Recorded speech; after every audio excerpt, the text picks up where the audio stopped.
Hey, breaking news, you know we gotta talk about it, man. Let's go. We doing everything they talk about. You know I'm everything a boss about. Not putting work and gotta toss them out. I'm really biting, they just barking out. I'm really riding, they just parking now. His street, what to talk about. See the big H when I'm walking. Welcome to Base Coverage, everyone. Presented to you by our partners over at Knoah Teamwear. I'm your host, Jamal Clay. Thank you guys for tuning in. Don't forget to subscribe to the channel, drop a comment, like the video, share with a friend, spread the word, spread the love. Hey, there's some breaking news that happened in the league today, man. And I apologize ahead of time if my voice sounds a little weird. Got a little cold, but I'm going to do my best to get through this. But, hey, the league just dropped a bomb on us, or 3 bombs on us. You know, we're losing a team in the Istanbul Rams. We have official conference realignments that we're talking to, and then we'll talk a little bit some scheduling. And then on top of that, I got some fan mail I'm going to answer a couple questions about. So the first thing I would like to chat with you guys about are the Istanbul Rams. They are leaving. They are stepping away from the ELF. You know, the silence of the Rams, you know, it makes sense now, right? Reports are saying that, you know, they had trouble from an economic standpoint, along with, you know, sporting as well. This was a gamble by the league. And it was a gamble just because we didn't really know what to expect from the Turkish side of things. Everyone thought the structure of the Coke Rams would carry over.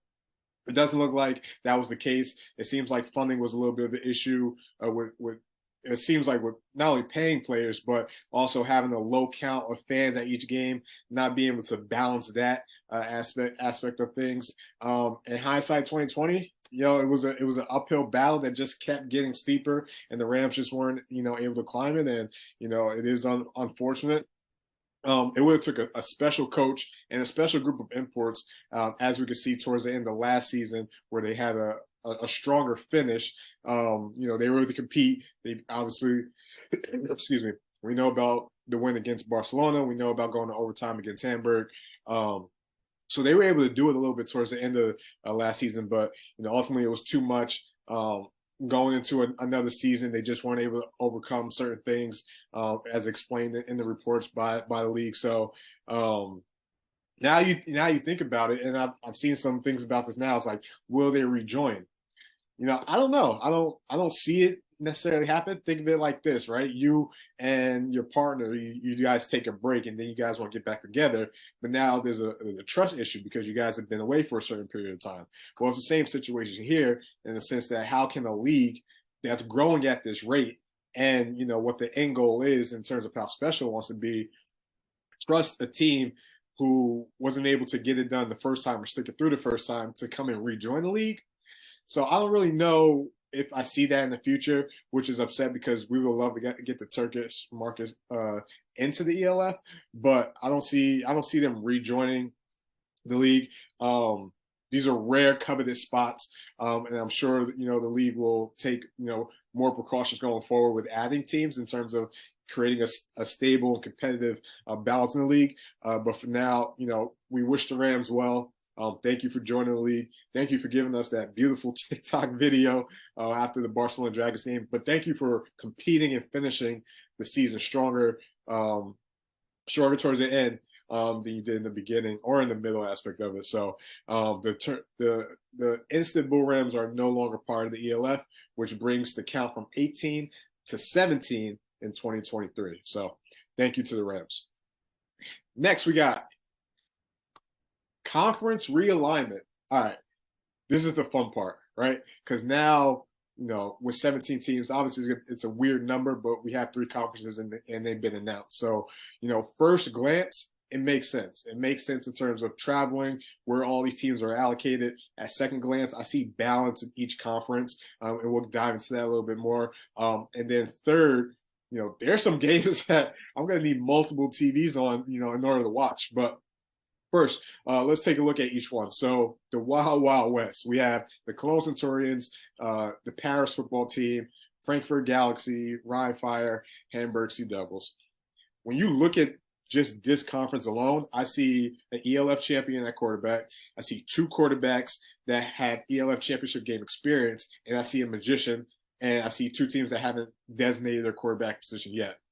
So right off the bat, there's a lot of, this is like the OG or the veteran conference, so to say, with, experience. So that puts more pressure on, teams like Cologne and Hamburg to make sure they're getting guys to compete. But also, you're telling me I get matchups like, Frankfurt Galaxy versus Hamburg, which is the OG matchup, right? That was, week 1, year 1. And then it was also the ELF championship year 1. We get that matchup back. We also get Rhein Frankfurt twice, twice on a normal basis, as that's the best rivalry in the league so far, dating back to NFL Europe days, and, as I mentioned before, we're getting veteran QB battles between Zach Edwards, Jacob Sullivan, Jadrian Clark. And, this game's all about the quarterback position. So having those quarterbacks in one conference alone, Wild West is going to be crazy. Let's dive into the Central now. So the Central, Barcelona Dragons, the Helvetic Guards, the Milano Seamen, the Munich Ravens, the Stuttgart Surge, and then the Raiders of Tyrol. When I look at this conference, this is the biggest question mark, right? So we have a new Barcelona team, new coach, new imports all around. We have a new era in Stuttgart with Jordan Newman and what they've been doing. They're going to be a completely different team for the better next year, bearing all hell. We get the Milano Seamen in here from Italy. We get the Sean Shelton Raiders storyline, right? And from what I'm seeing, the Seamen are probably gonna be the most experienced team, and the Raiders are obviously the most decorated team in all of Europe. But ultimately, it's like, there's a lot of questions. We still don't know like what some of these teams are going to be. How good are the guards going to be? There's a lot of question marks when it comes to the Central. But I think that's what's fascinating about this, is that it's wide open, right? Obviously, you probably lean towards Milan, with Luke being the most experienced quarterback, but long season, we'll see what happens there. But the Central, real cool conference, probably the most questioned in terms of within that conference. And then we go to the East. We get the Berlin Thunder. We get the Anthronas of Hungary. We get the Leipzig Kings. We get the Prague Lions, the defending champion Vienna Vikings, and we get the Russell Panthers.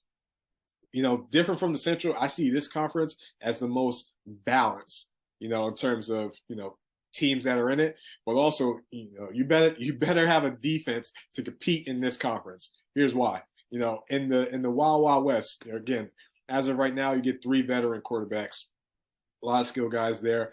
In the Central, it's a big question mark. There's a lot of new teams, new personnel. In this one, I'm getting quarterbacks that, can and will create with their legs.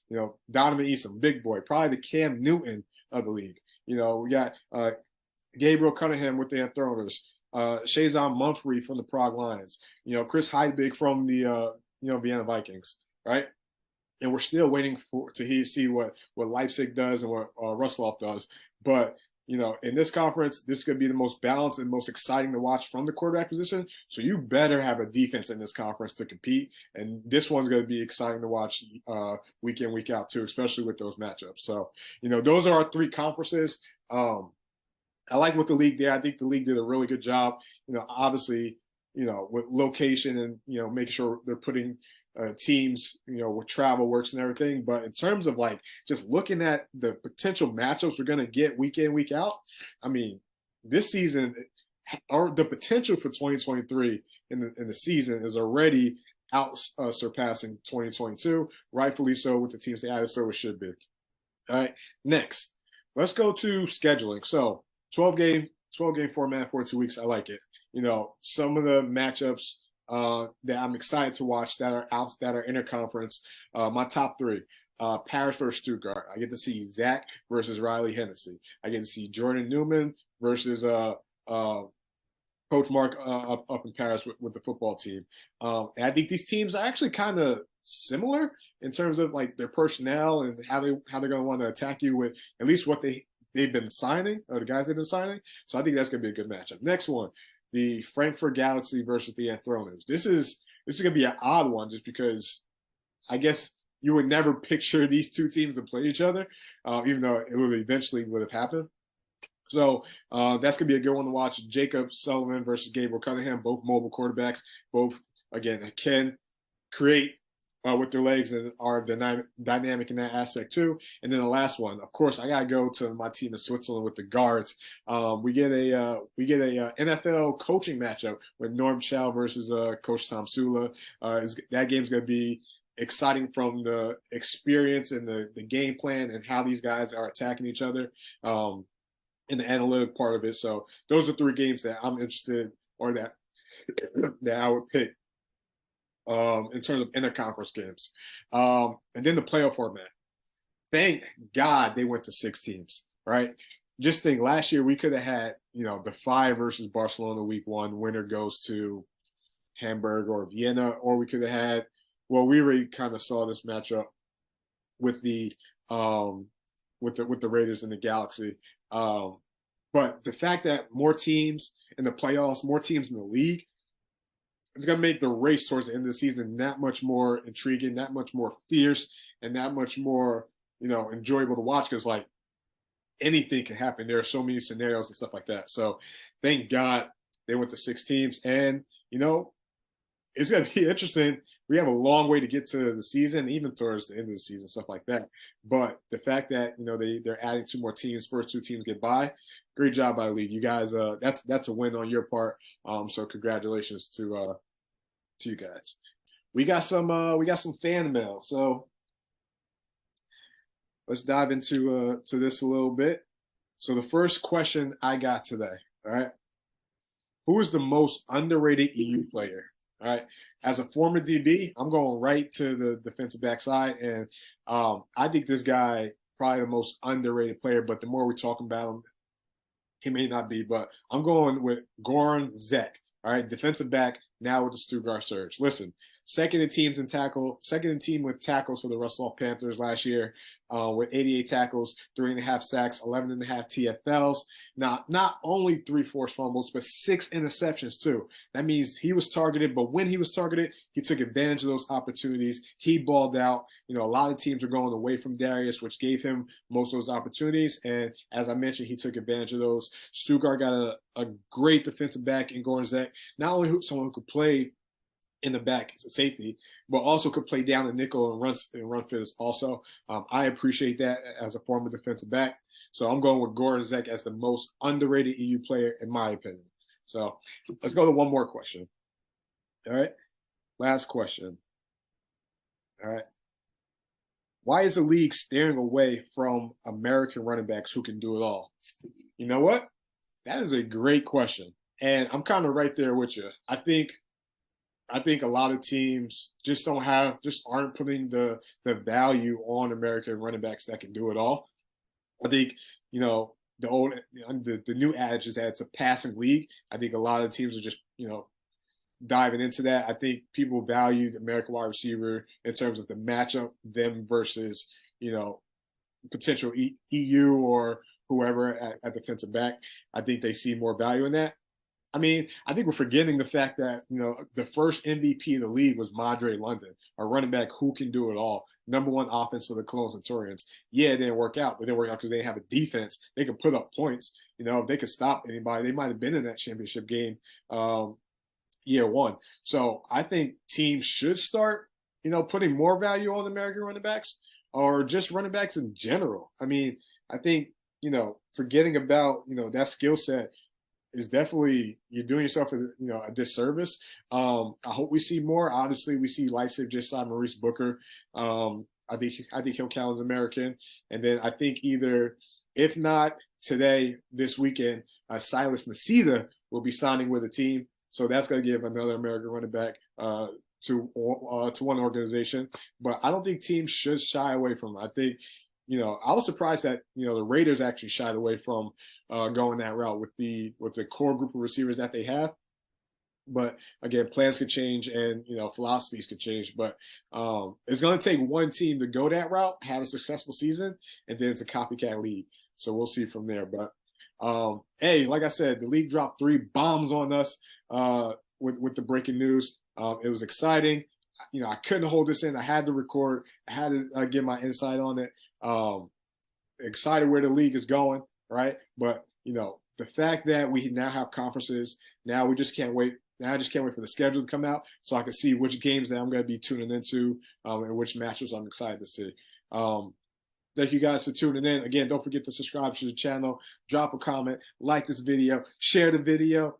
Let's talk ball. All right, this won't be the last time we chop it up. Nobody, hard work, they don't know about it. Hard work, they don't know about it. Hard work, they don't know about it.